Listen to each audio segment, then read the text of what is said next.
Cool. How's it going, everybody? Hello. Here with our final part of the Eye of Argon. Let's just get through this.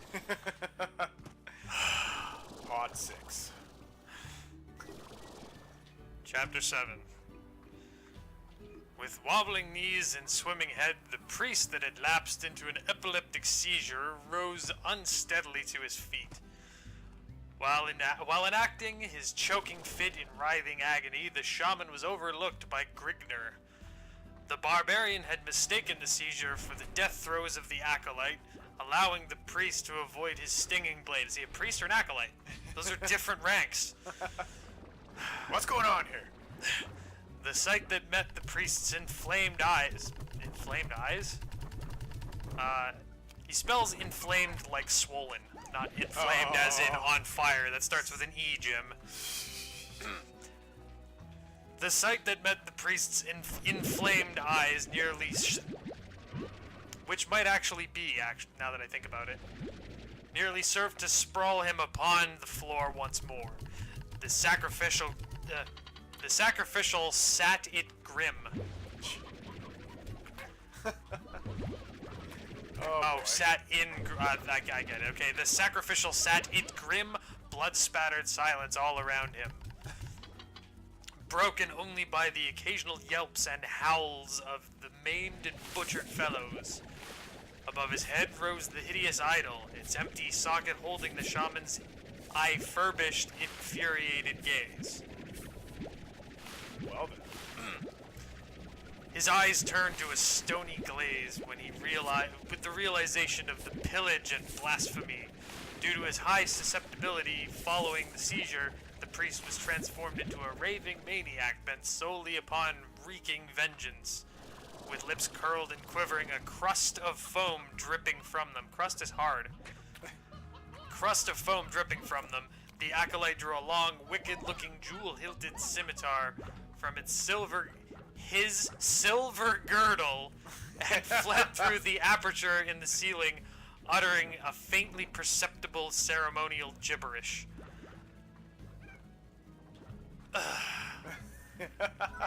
Chapter 7.5. That was like a paragraph and a half. And this is like 2 pages. A sweeping scimitar swung towards Grigner's head in the shadowed blur of motion. With axe raised over his head, Grigner prepared to parry the blow, while gaping wide-eyed in open-mouthed perplexity. That's a mouthful. Suddenly a sharp snap resounded behind the frothing shaman. Like, just frothing from his mouth, or just frothing from, like, wherever? In general, yeah, I was gonna say. The scimitar, halfway through its fatal sweep, dropped from a quivering, nerveless hand. Jesus. Clattering harmlessly to the stonage. Which isn't a word. That's a made-up word. They all are. Cutting his screech short, widening a pool of blood spelled B-L-L-O-D, and entrails, his regal purple robes bending enhancingly with the swirling streams of crimson. Mrifk, I thought I had killed the last of those dogs, muttered Grigner in a half-apathetic state. How can you exclaim in a half-apathetic state? Nay, Grigner, you doubtless grew careless while giving vent to your lusts, but let us not tarry any long, lest we overtax the fates. The path leading to freedom will soon be barred. Oh, that's supposed to be, what's-her-face? Oh. The wretch's cries must have certainly attracted unwanted attention, the wench mused. But what direction shall we pursue our flight? Up that stair and down the corridor a short distance is the concealed entrance to a tunnel seldom used by others than the prince, and known to few others save the palace's royalty, so it's only known to the prince and the royalty. Nobody knows. It is used mainly by the prince when he wishes to take leave of the palace in secret. It is not always in the prince's best interest to leave his chateau in public view. Once you have protesters or whatever? Is that a thing? Paparazzi? People just drawing his paintings of him. People just quickly taking down sketches as he leaves. These all just look like Bigfoot sightings. Call it Chewbacca. Even while under heavy guard, he is often assaulted by hurtling stones and rotting fruits. Oh, they are protesters. There you go. The commoners have little love for him, lectured the Nair lady. Alright. Alas, Grigner, it is not as simple as all that. His soldiers are well paid by him. So long as he keeps their wages up, they will carry out his damned wishes. The crude implements of the common folk will never stand up under an onslaught of forged blades and protective armor. They would be going to their own slaughter, stated Carthena to a confused but angered Grigner as they topped the stairway. Grigner angry but not know why. So much sexual frustration. Oh, man. Oh, goodness. That's terrific. Okay. Yet how can they bear to live under such oppression? I would sooner die beneath the sword than live under such a dog's command, added Grigor as the pair stalked down the hall in the direction opposite that in which Grigor had come. What? Oh, man. That was hard to listen to. That was hard to, like, have enter my head and comprehend while I was reading it. Jesus. What? The fuck did you just say? But all men are not of the same mold that you are born of. They chose to live as they are, so as to save their filthy necks from the chopping block, returned Carthena in a disgusted tone as she cast an appeased glance toward the stalwart figure at her side, whose left arm was wound dexterously about her slim waist. Oh. It's already making moves and they're not even out of the fucking castle yet. Oh, well then. His slowly waning torch casting their images intermingling wisps as it dangled from his left hand. So he's holding the torch in the same arm so the torch is like right in front of her face.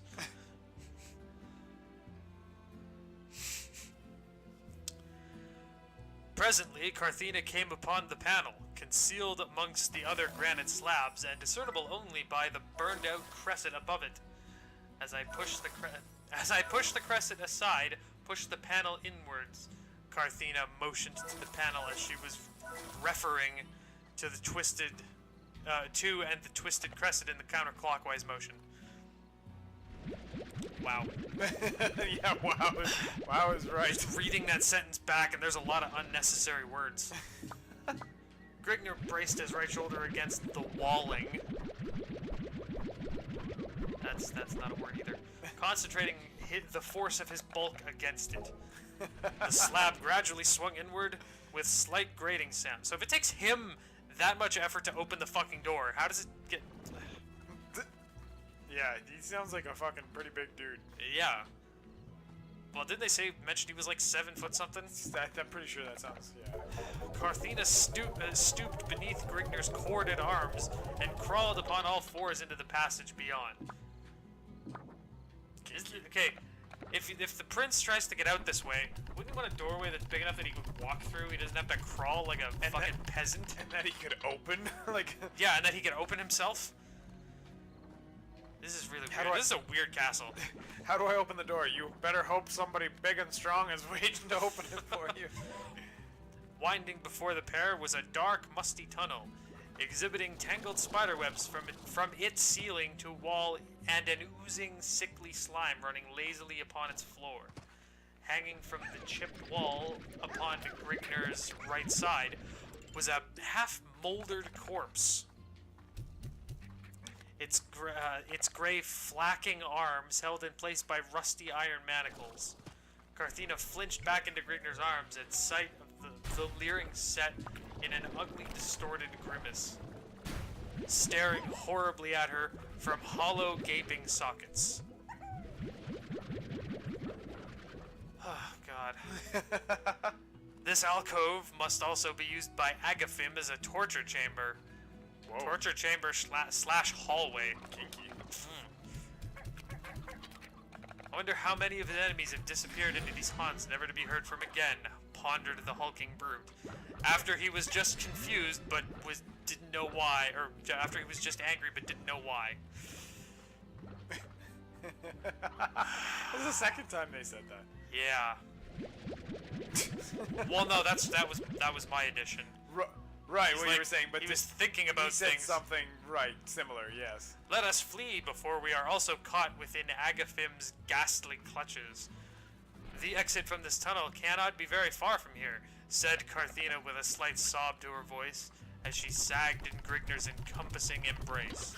Oh, man. Aye, it'll be the best to be finished with this corridor as soon as it is possible. But why do you flinch from the sight of death so? Rift. What is this? Rift's younger brother or whatever? You've seen much death this day without exhibiting such emotions. The man hanging from the wall was Doyanata, or Doyanta. He had committed the folly of showing affections for me in front of Agaphim. He never meant any harm by his actions.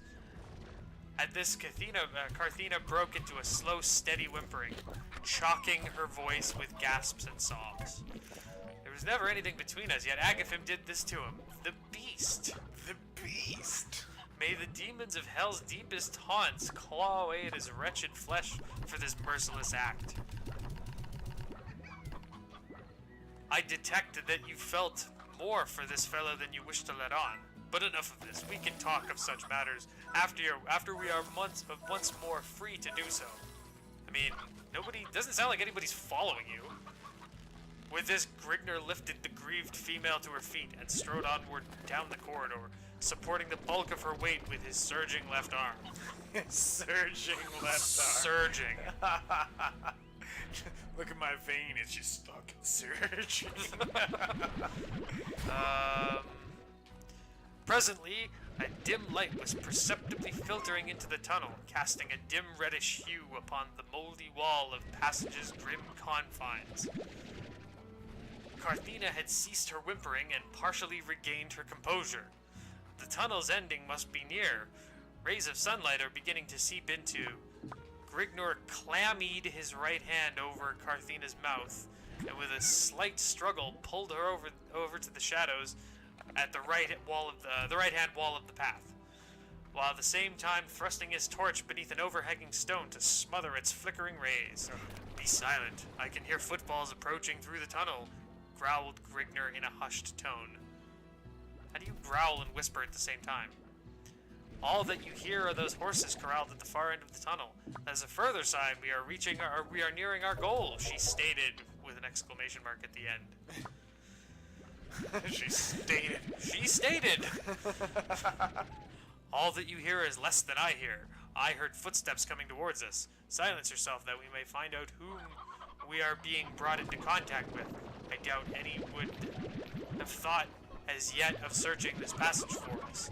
The advantage of surprise will be upon our side, Grignor warned. Will it be much? Warned. You talk too much. Carthena cast her eyes downward and ceased any further pursuit towards conversation. That's a real long way of saying she shut her mouth. She's finally stopped talking. An irritating habit in which she'd gained an amazing proficiency. Two figures came into the pair's view ahead from around a turn in the tunnel. They were clothed in rich, luxuriant silks and rambling on in conversation, while ignorant of their crouching foes waiting in an ambush ahead. That barbarian dog is cringing beneath the weight of the lash at this moment, sire. He shall cause no more disturbance. Aye, and so it is with any who dare to cross the path of Sargon's chosen one, said the second man. But the peasants are showing signs of growing unrest. Yeah, because they throw fucking rotten vegetables at you. What gave it away? Yeah, they complain that they cannot feed their families while burdened with your taxes.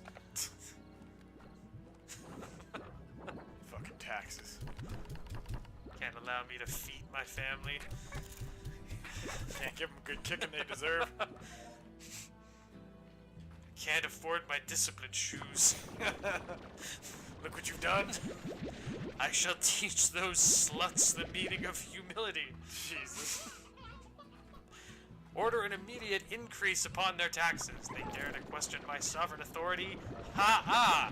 They shall soon learn to what true oppression can be. Oh God. I will... ... A shadowed bulk leapt from behind a jutting promontory as it brought down a double-edged axe with the spit of a striking thought. I'm not sure what that word was supposed to be. It's S-P-P-E-D. One of the nobles sagged lifeless to the ground, skull split to the teeth. Grigner gasps as he observed the bisected face of his leering, in its leering death agonies. It was Agafund, the dead man's comrade, having recovered from the shock, and drew a jewel-encrusted dagger from beneath the folds of his robe and lunged towards the barbarian's back. Grigner spun at the sound from behind and smashed down his crimsoned axe once more. His antagonist lunged, howling to a stream of stagnant green water. Stagnant green water, gasping a spouting stump that had once been a wrist. Grasping a spouting stump that had once been a wrist. Grigner raised his axe over his head and prepared to finish the incomplete job, but was deterred halfway through his lunge by a frenzied screech from behind. Carthena leapt to the head of the writhing figure, plunging a smoldering torch in the agonized face. The howls increased in their horrid intensity, stifled by the sizzling of roasting flesh, and then died down until the man was reduced to a blubbering mass of squirming, insensate flesh. Wow. All right. Grigner advanced to Carthena's side, wincing slightly from the putrid aroma of the charred flesh that rose in a puff of thick white smog throughout the chamber. Oh, I'll give you a thick white smog. Carthena reeled slightly, staring dazedly downward at her gruesome handiwork. I had to do it. It was Agaphim. I had to, she exclaimed. Sargon should be more careful of his right-hand men, added Grigner, a smug grin upon his lips. But to hell with Sargon for now. The stench is becoming bothersome to me. With that, Grigner grasped Carthena around the waist, leading... He really has a thing for her waist. Yeah. Leading her around the bend in a cave, in the cave and into the open. A ball of feral red was rising through the mists of the eastern horizon. A ball of feral red. Dissipating the slinking shadows of the night. Dissipating the slinking shadows? If it's... yeah, okay. Oh, rising, it's morning. A coral stood before the pair and corral. Coral stood before the pair, enclosing two grazing mares. Oh, convenient. Grigner reached into a weighted-down leather pouch dangling at his side, and drew forth this scintillant red emerald he obtained from the bloated idol. Wow. He kept that in his ball sack? Yeah. Raising it towards the sun, he said, "We shall do well with bauble, eh? Eh?" With an exclamation mark. Carthena gaped at the gem, gasping in a terrified manner. "The Eye of Argon! Oh, Kala!" At this gem gave off a blinding glow, then dribbled through Grigner's fingers like slimy red ooze. Grigner stepped back, pushing Carthena behind him. The droplets of slime slowly converged into a pulsating, jelly-like mass. A single opening transfixed the blob, forming into a leech-like maw. Then the hideous transgressor of nature flowed towards Grigner, a trail of greenish slime lingering behind it. So it's a slug dressed, impersonating a gem? Weird. A single gap puckered repeatedly, emitting a ghastly sucking sound. Grigner spread his legs into a battle stance, steeling his quivering thews for a battle royal with a thing he knew not how to fight. Carthena wound her arms about her protector's neck, mumbling, "Kill it, kill it!" while her entire body trembled. What is this, a spider? Quick, kill it, kill it! No, it's like it's a slug. It's like, I just mean, like, that's what, when your girlfriend sees a spider, she's like, just fucking kill it now! It reminds me of, the fucking, Nulls from Reboot. Oh, yeah. Where are we here? The thing was almost upon Grigner when he buried his axe into the grisly maw. It passed through the blob and clanged to the ground. That's really bad for the blade. Yeah, I shouldn't do that. Grigner drew his axe back, with a film of yellow-green slime clinging to the blade. The thing was seemingly unaffected, and then it started to ooze up his leg. The hairs upon the nape of his neck stood on end from the slimy feel of the thing's bully bulk. Wow. B-U-L-Y, that's an interesting word. The nauseous sucking sound became louder, and Grigner felt the blood being drawn from his body, so it's a leech. With each hiss of hideous pucker, the thing increased in size. Oh, man. Grigner shook Top his 10 foot things. about madly in an attempt to dislodge the blob, but it clung like a leech, even though that's exactly what it is, still feeding upon his rapidly draining life fluid. Called jizz. That's a weird place to suck jizz from. A weird way to call it, jizz. That's the second time in the story he's called it life fluid. Yeah, no shit. Where are we here? He grasped with his hands, trying to rip it off. This just sounds like he's jerking off now. He grasped with his hands, trying to rip it off, but only found his hands entangled in a sickly glue-like substance. Jeez. The slimy thing continued puckering. Oh my god. Now having grown to the size of Grigner's leg from its vampiric feast. Oh man. Wow. That's exactly what was happening. It was a joke at first, but now there's evidence. If you didn't read, like, if you kind of just skimmed through that, you might have think his dick came to life and started attacking him. Yeah, well, essentially. Oh my goodness. Grigner began to reel and stagger under the blob, his chalk-white face and faltering muscles attesting to the gigantic loss of blood. No shit, it's the size of your leg. Yeah, It's dude. completely displaced all the blood that's in there. Baby's arm holding an apple. Carthena slipped from Grigner in a death-like faint, a Moro chilling scream upon her red rubish lips. Okay. Rube means, like, hillbilly. Yummy. In a final desperation, Grigner grasped the smoldering torch upon the ground and plunged it into the reeking maw of the travesty. A shudder passed through the thing. Grigner felt the blackness closing upon his eyes, but held on with the last ebb of his rapidly waning vitality. He could feel its grip lessening as in L-E-S-S-O-N. Jeez, lessoning. It's a lesson. As in, yeah, teaching. Yeah. As a hideous gurgling sound erupted from the writhing maw, for the fourth time the maw is writhing. The jelly-like mass began to bubble like a vat of boiling tar as quivers passed up and down its entire form. End of available copy. That's it? Yep. Oh. Well, we'll do the lost ending. Oh yeah. The lost ending, it's like 3 paragraphs. 2 paragraphs and a sentence. With a sloshing plop, the thing fell to the ground, evaporating in a thick scarlet cloud until it retained its original size. It remained thus for a moment as the puckered maw took the shape of a protruding red eyeball, the pupil of which seemed to unravel before it in the tale of creation. Which seemed to unravel before it the tale of creation. How a shapeless mass slithered from the quagmires of the stigmatic pool of time only to degenerate into a leprosity of avaricious lust. Wow.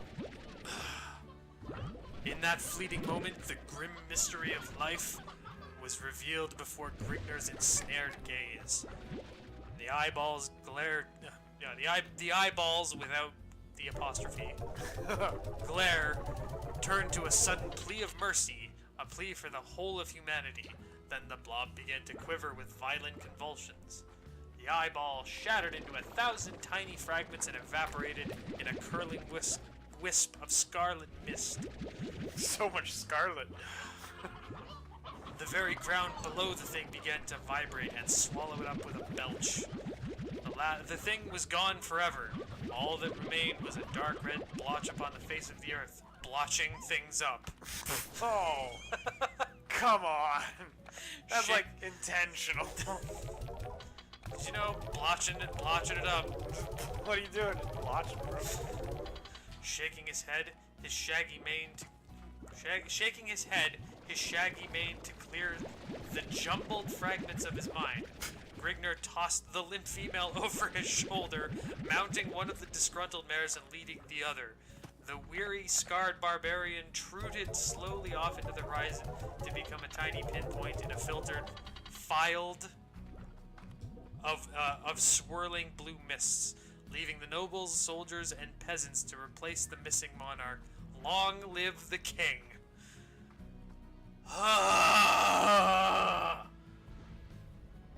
Winner of the J.T. Rikosh Award for Excellence. I don't know if I would call it excellence. What?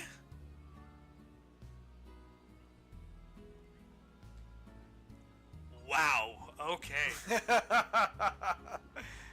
That was something. That was a fucking trip. Oh my god.